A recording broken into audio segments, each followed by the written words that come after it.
Yaani bwana Bongo, unakuta mtu anakuambia ukipewa akili na pesa unakubali kitu.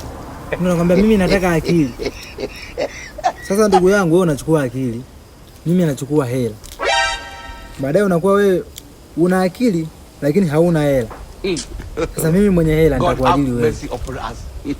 Sasa baada ya kukuajiri wewe mwenye akili, unaambia bwana, ukitaka kuchukua kitu unauliza kwenye simu, unapiga kwenye simu.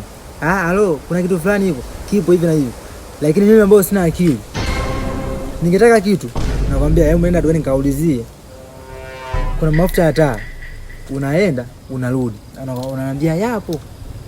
Ikitoka hapo nakuagiza tena. Kamwambia hivi, anapima 500. Unaenda unarudi. Unaambia akasema apimi. Na kutuma tena. Nakwambia kwa nini hapimi mafuta 500? Kumanina. Unaenda tena mwenye akili, unarudi tena. Akasema bwana anapima kuanzia 1000. Nakwambia mwambie hivi, anaweza kupima kwenye kikopo. Unaenda tena mwenye akili, unarudi tena.